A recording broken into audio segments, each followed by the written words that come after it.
Andy Priaulx, welcome back to Australia. It's been a few years, but you're back now with the wild card with the Xbox One racing team.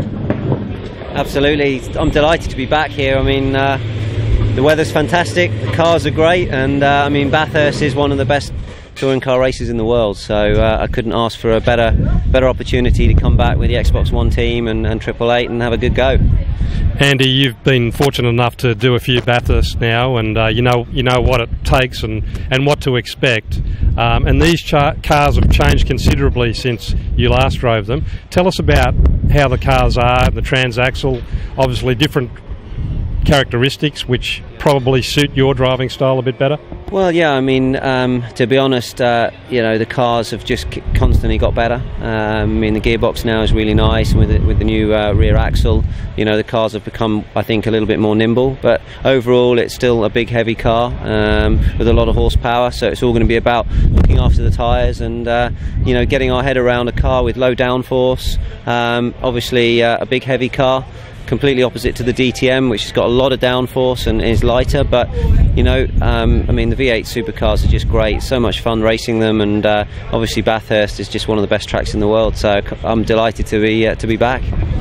Mattias, Ekstrom, welcome to Queensland Raceway, your first test in the V8 supercar. How's it gone so far? Yeah, I had a couple of laps, so I mean, initially it's very impressive to feel the power, and I mean, to the car I normally drive, there is plenty more, so that's the number one thing, but then also that the cars are having a bit less downforce, the tires, and generally sitting on the right side, the normal gear shifting, no pedals on the steering wheel, so there are some bits and pieces to get used to. And you've just come off the long haul flight to Australia. Have you had time to do a bit more homework on Mount Panorama and just have a look at what the track's like at Bathurst in simulation mode?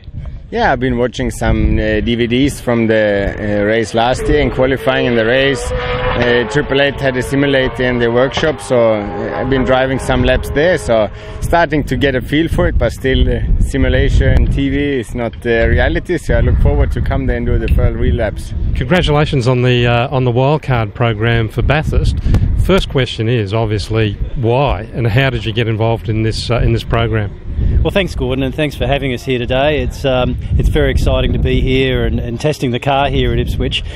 Look, we've had a long association with the V8s in Australia, over 10 years with Mark Scaife as our ambassador, and through the work we've been doing with Xbox and Mark Scaife, we thought it was a great opportunity with the upcoming launch of Xbox One on November the 22nd to bring together the reality of actually driving the car at Bathurst. Bathurst has been a racetrack which people have asked for year after year after year, and to actually have an Xbox car racing in Bathurst is really a sort of a dream come true for us for a long time. And the idea behind putting two internationals in the car, was that obviously a global decision? Yeah, look, we really wanted to make sure we had obviously top quality drivers. When we worked with Mark, had introduced us to Holden at 888 Racing, and when we talked about what the driver opportunity was, I mean, there's great drivers here in Australia that have got drives already in cars, and coming in the wildcard entry, we wanted to make sure we really had top calibre drivers, and Holden put forward Mattias and Andy, and we were very excited about that, and it certainly gave us the opportunity to have broad global reach. Certainly with Andy and Mattias' background in Europe, we're simultaneously launching Xbox One in Europe. We think this is going to have great playback in the European market as well. And we talked to our colleagues in the US, and certainly Andy was well known to them as well. It did give us that really kind of good international texture as a truly global brand. I mean, Microsoft is a global brand, and of course Xbox is a global brand, and it did give us that really nice connection.